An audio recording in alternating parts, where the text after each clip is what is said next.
Well, you say it's not as bad as 1924. I think it's actually, I can make the argument that it's actually worse than 1924.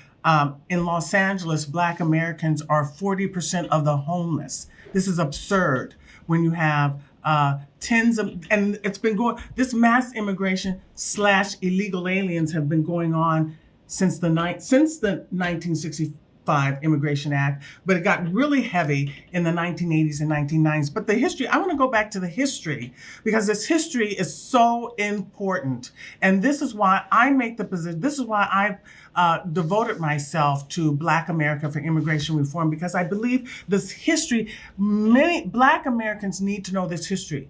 What was going on in the 1800s with Frederick Douglass, with Booker T. Washington, with W.E.B. Du Bois, with Marcus Garvey. All four of them, they were dissimilar. They didn't have the same positions politically or ideologies, but they all four agreed on mass immigration. They said it was absolutely unacceptable.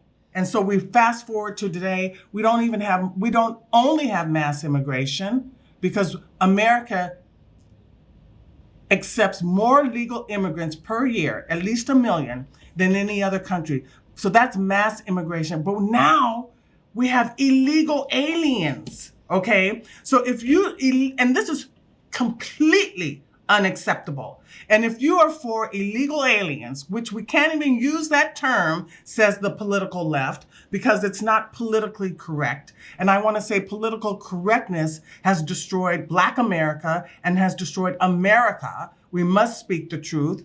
And if illegal aliens is a term used in our United States Code, you are anti-American if you don't use the terms used by our founding documents. That's what I take. That's the position I take. So I want to go right back to the 1800s again. I'm sorry. The article is Cast Down Your Bucket Where You Are by Robert Malloy, and the Center for Immigration Studies published that article. They need to republish it again.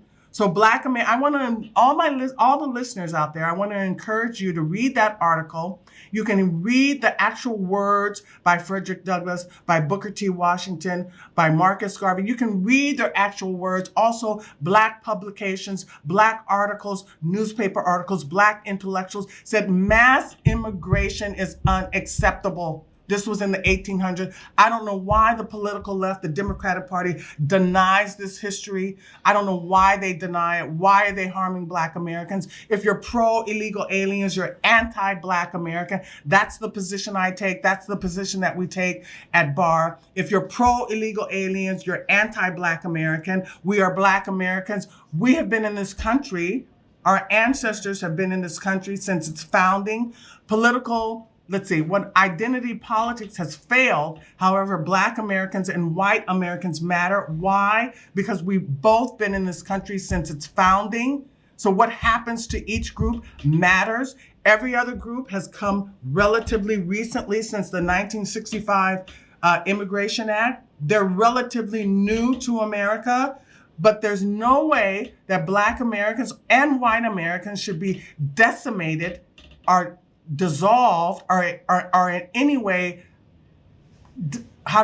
lessened by immigration, because they've been here. They're the descendants of the ancestors who've been here since the founding of the country. They matter. The truth matters. Why isn't the truth getting out? I don't know. Why has the Democratic Party betrayed Black America when we have been their most loyal constituents? Why have Black politicians betrayed Black Americans? In fact, I know that, what's the guy out of Texas? He was just a guest. I can't remember his name off the top of my head. He was just a guest on Washington Journal this morning. He is pro-illegal aliens. All Black politicians are pro-illegal aliens. They call them, it's a good thing they say it's a good thing for the economy. It's just a narrative. It's propaganda. It's not true because the data is clear. So for every 10% increase in mass immigration, Black Americans lose a certain percentage of their wealth. I don't know if I can't remember it's 1.1% or 2.5%. It suppresses their wages. The incarceration rates increase. Why? Because when Black men are not employed, they resort to violence. It deteriorates the family. It's just a lose-lose situation. We should not continue mass immigration. Illegal aliens should not be in the country at all. If you're pro-illegal, I'll repeat this, if you're pro-illegal aliens, you're anti-Black American. That's the position I take, and I'm sticking with it.